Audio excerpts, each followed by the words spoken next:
ನಮಸ್ತೆ. ನನ್ನ ಹೆಸರು ಆಶಾ ನೂಜಿ.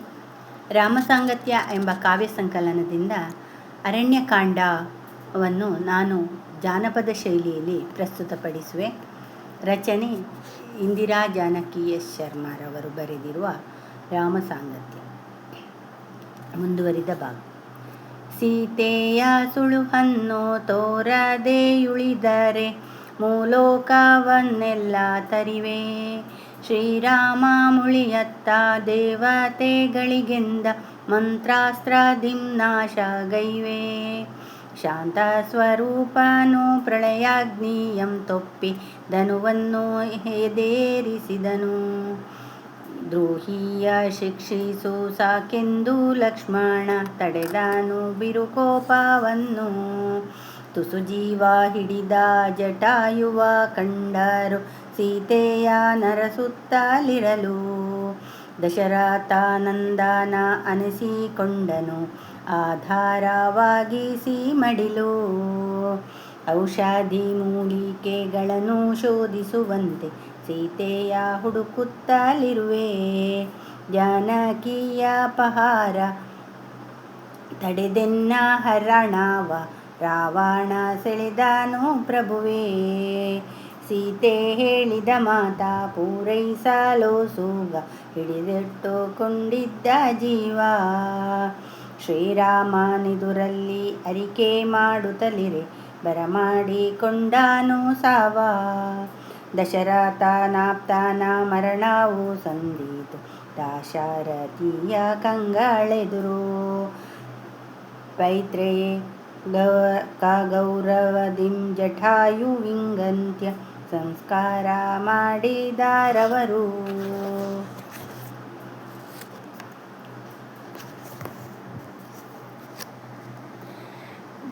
ಗೃಧ್ರರಾಜಗೆ ವಾರಿ ತರ್ಪಣವನಿತ್ತು ಹೊರಟರು ವೈದೇಹಿಗಾಗಿ. ರವಿರಶ್ಮಿ ಹೋಗದಂತ ಕಾನನವೆದುರಾಯ್ತು ಕ್ರೌಂಚರ್ಯಾರಣ್ಯವು ಘೋರವಾಗಿ. ಲಕ್ಷ್ಮಣನನ್ನು ಕಂಡು ಕಾಮಮೋಹಿತಳಾಗಿ ಬಂದ ಅಯೋಮುಖಿಯನ್ನು. ಕೋಪದಿಂ ಕತ್ತರಿಸಿದ ನಾಗ ದುಷ್ಟೆಯ ಕಿವಿಮೂಗು ವೃಕ್ಷೋಜವನ್ನು.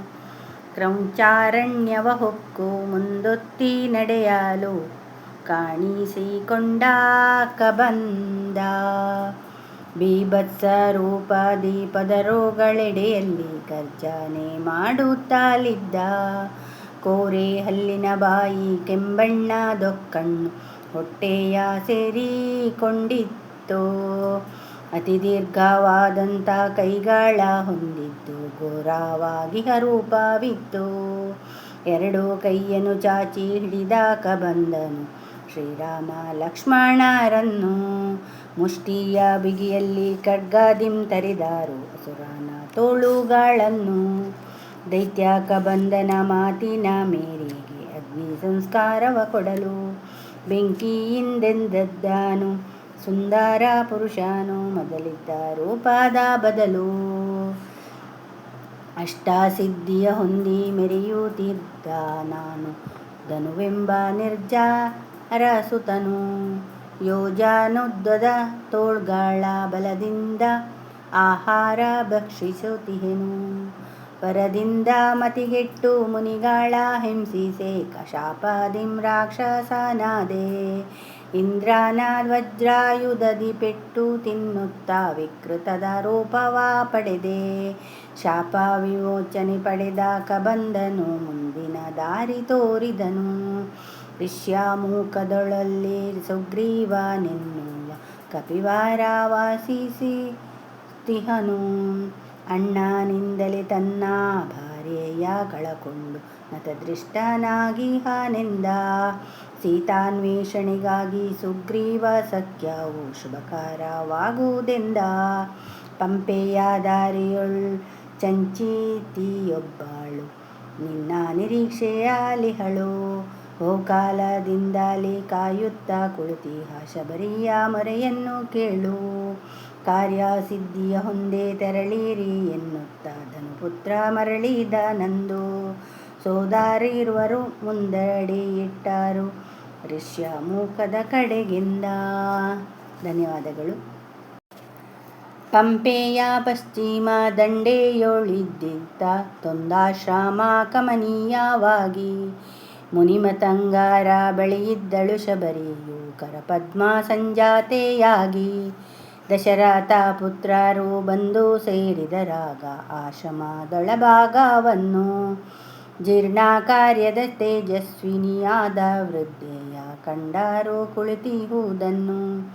ದೇವರ ದಾರಿಯ ಕಾಯುತ್ತಲಿರುವಂತೆ ಕುಳಿತುಕೊಂಡಿದ್ದಳು ಶಬರಿ, ದಿವ್ಯ ಸ್ವರೂಪದ ಕಣ್ತುಂಬಿಕೊಳ್ಳಲು ಬಿಡುಗಣ್ಣಾತ್ ನೋಟವ ಬೀರಿ.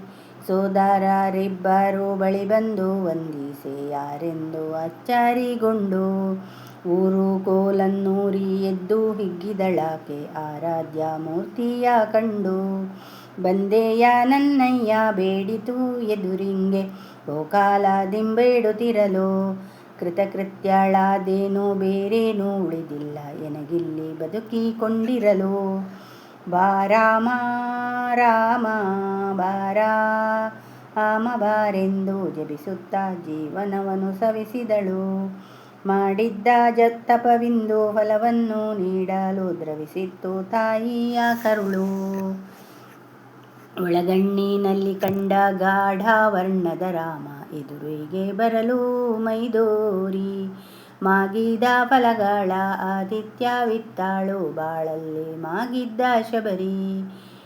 ಮುಗ್ಧ ಭಕ್ತಿಯ ಭಾವ ರಾಮನ ಸೆಳೆದಿತ್ತು ಅಡವಿಗೆ ಕೋಸಲದಿಂದ, ಕಾಣಲು ಬಯಸಿದ ಶ್ರೀರಾಮಚಂದ್ರನೇ ನಿಂದನು ಸಾಕಾರದಿಂದ. ರಾಮ ರಾಮ ಎಂದು ಮುಡಿಚಾಚಿ ಎರಗಿದಳ್ ರಾಮನ ಪದತಲದಲ್ಲಿ, ಸಾಧ್ವಿಯ ಸುಕೃತಾತ್ಮ ಕಾಯವಾಗಿ ದೊರೆಯುತ್ತ ಸೇರಿತು ಪರಮಾತ್ಮನಲ್ಲಿ. ಔರ್ಧ್ವದೈಹಿಕ ಕಾರ್ಯ ಮಾಡಿ ಕುಮಾರರು ಹೊರಟರು ಸುಗ್ರೀವನೆಡೆಗೆ, ಕ್ರಮಿಸುತ್ತ ವನವನ್ನು ಬಂದು ಸೇರಿದರಾಗ ಪಂಪಾ ಸರೋವರ ತಟಗೆ. ಧನ್ಯವಾದಗಳು. ನಮಸ್ತೆ, ನನ್ನ ಹೆಸರು ಆಶಾ ನೂಜಿ.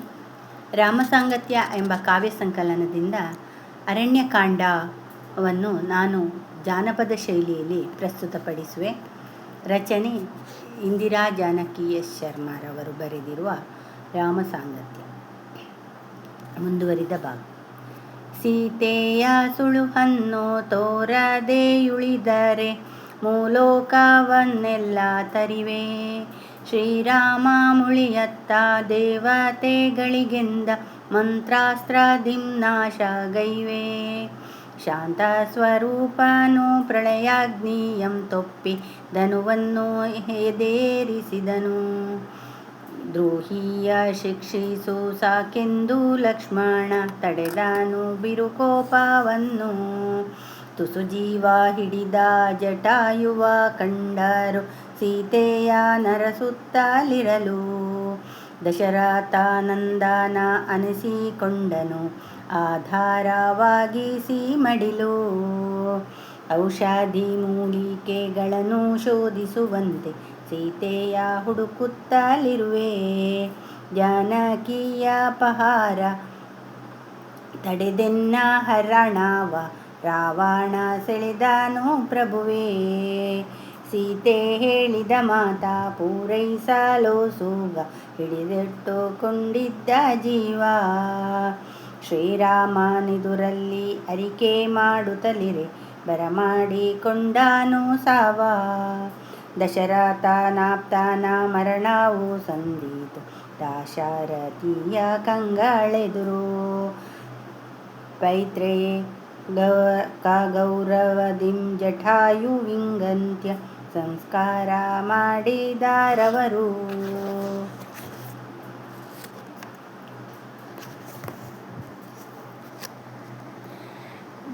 ಗೃಧ್ರರಾಜಗೆ ವಾರಿ ತರ್ಪಣವನಿತ್ತು ಹೊರಟರು ವೈದೇಹಿಗಾಗಿ, ರವಿರಶ್ಮಿ ಹೋಗದಂತ ಕಾನನವೆದುರಾಯ್ತು ಕ್ರೌಂಚರ್ಯಾಣ್ಯವು ಘೋರವಾಗಿ.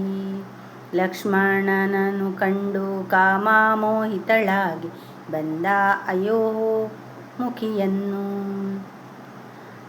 ಕೋಪದಿಂ ಕತ್ತರಿಸಿದ ನಾಗ ದುಷ್ಟೆಯ ಕಿವಿಮೂಗು ವೃಕ್ಷೋಜವನ್ನು ಕ್ರೌಂಚಾರಣ್ಯವ ಹೊಕ್ಕು ಮುಂದೊತ್ತಿ ನಡೆಯಲು ಕಾಣಿಸಿಕೊಂಡ ಕಬಂದ ಬೀಭತ್ಸ ರೂಪ ದೀಪದರೋಗಳೆಡೆಯಲ್ಲಿ ಗರ್ಜನೆ ಮಾಡುತ್ತಲಿದ್ದ ಕೋರೆ ಹಲ್ಲಿನ ಬಾಯಿ ಕೆಂಬಣ್ಣ ದೊಕ್ಕಣ್ಣು ಹೊಟ್ಟೆಯ ಸೇರಿಕೊಂಡಿತ್ತು ಅತಿ ದೀರ್ಘವಾದಂಥ ಕೈಗಾಳ ಹೊಂದಿದ್ದು ಘೋರವಾಗಿ ರೂಪವಿತ್ತು ಎರಡು ಕೈಯನ್ನು ಚಾಚಿ ಹಿಡಿದ ಕಬಂದನು ಶ್ರೀರಾಮ ಲಕ್ಷ್ಮಣರನ್ನು ಮುಷ್ಟಿಯ ಬಿಗಿಯಲ್ಲಿ ಖಡ್ಗದಿಂ ತರಿದಾರು ಅಸುರನ ತೋಳುಗಳನ್ನು ದೈತ್ಯ ಕಬಂದನ ಮಾತಿನ ಮೇರೆಗೆ ಅಗ್ನಿ ಸಂಸ್ಕಾರವ ಕೊಡಲು ಬೆಂಕಿಯಿಂದೆದ್ದನು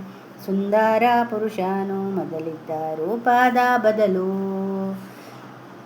ಅಷ್ಟಸಿದ್ಧಿಯ ಹೊಂದಿ ಮೆರೆಯುತ್ತಿದ್ದ ನಾನು ಧನುವೆಂಬ ನಿರ್ಜರ ಸುತನು ಯೋಜನೋದ್ದದ ತೋಳ್ಗಳ ಬಲದಿಂದ ಆಹಾರ ಭಕ್ಷಿಸುತ್ತಿಹೆನು ಪರದಿಂದ ಮತಿಗೆಟ್ಟು ಮುನಿಗಳ ಹಿಂಸಿಸೆ ಕಶಾಪದಿಂ ರಾಕ್ಷಸನಾದೆ ಇಂದ್ರನ ವಜ್ರಾಯುಧದಿ ಪೆಟ್ಟು ತಿನ್ನುತ್ತಾ ವಿಕೃತದ ರೂಪವ ಪಡೆದೆ ಶಾಪ ವಿಮೋಚನೆ ಪಡೆದ ಕಬಂದನು ಮುಂದಿನ ದಾರಿ ತೋರಿದನು ಋಷ್ಯಮುಖದೊಳಲ್ಲಿ ಸುಗ್ರೀವನೆನ್ನುವ ಕಪಿವಾರ ವಾಸಿಸಿತಿಹನು ಅಣ್ಣನಿಂದಲೇ ತನ್ನ ಭಾರ್ಯೆಯ ಕಳಕೊಂಡು ನತದೃಷ್ಟನಾಗಿಹನೆಂದ ಸೀತಾನ್ವೇಷಣೆಗಾಗಿ ಸುಗ್ರೀವ ಸಖ್ಯವು ಶುಭಕರವಾಗುವುದೆಂದ ಪಂಪೆಯ ದಾರಿಯೊಳ್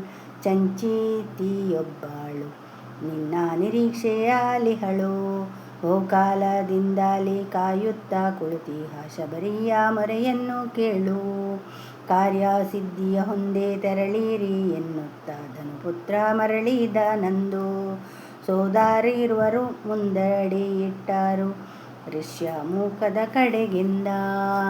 ಧನ್ಯವಾದಗಳು. ಪಂಪೆಯ ಪಶ್ಚಿಮ ದಂಡೆಯೊಳಿದ್ದಿದ್ದ ತೊಂದಾಶ್ರಮ ಕಮನೀಯವಾಗಿ ಮುನಿಮತಂಗರ ಬಳಿಯಿದ್ದಳು ಶಬರಿಯು ಕರಪದ್ಮ ಸಂಜಾತೆಯಾಗಿ ದಶರಥ ಪುತ್ರರು ಬಂದು ಸೇರಿದರಾಗ ಆಶ್ರಮದೊಳಭಾಗವನ್ನು ಜೀರ್ಣ ಕಾರ್ಯದ ತೇಜಸ್ವಿನಿಯಾದ ವೃದ್ಧೆಯ ಕಂಡರು ಕುಳಿತಿಹುದನ್ನು ದೇವರ ದಾರಿಯ ಕಾಯುತ್ತಲಿರುವಂತೆ ಕುಳಿತುಕೊಂಡಿದ್ದಳು ಶಬರಿ ದಿವ್ಯ ಸ್ವರೂಪದ ಕಣ್ತುಂಬಿಕೊಳ್ಳಲು ಬಿಡುಗಣ್ಣಾತ್ ನೋಟವ ಬೀರಿ ಸೋದರರಿಬ್ಬರು ಬಳಿ ಬಂದು ವಂದಿಸೆ ಯಾರೆಂದು ಅಚ್ಚರಿಗೊಂಡು ಊರು ಕೋಲನ್ನೂರಿ ಎದ್ದು ಹಿಗ್ಗಿದಳಾಕೆ ಆರಾಧ್ಯ ಮೂರ್ತಿಯ ಕಂಡು ಬಂದೆಯ ನನ್ನಯ್ಯ ಬೇಡಿತು ಎದುರಿಂಗೆ ಬಹುಕಾಲದಿಂಬೇಡುತ್ತಿರಲು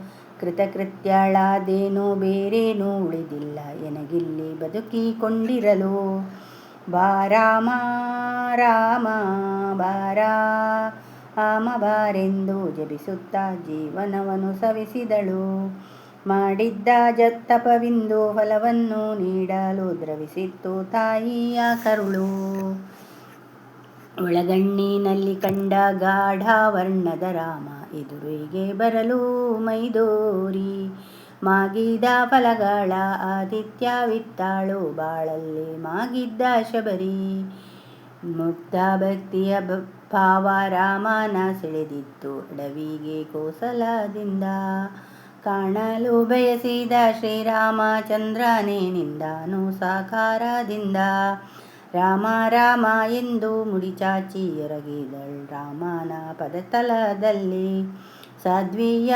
ಸುಕೃತಾತ್ಮ ಕಾಯವಾಗಿ ದೊರೆಯುತ್ತ ಸೇರಿತೋ ಪರಮಾತ್ಮನಲ್ಲಿ ಔರ್ಧ್ವದೈಹಿಕ ಕಾರ್ಯ ಮಾಡಿ ಕುಮಾರರು ಹೊರಟರು ಸುಗ್ರೀವನೆಡೆಗೆ ರಮಿಸುತ್ತಾ ವನವನ್ನು ಬಂದು ಸೇರಿದ ರಾಗ ಪಂಪಾ ಸರೋವರ ತಟಗೆ. ಧನ್ಯವಾದಗಳು.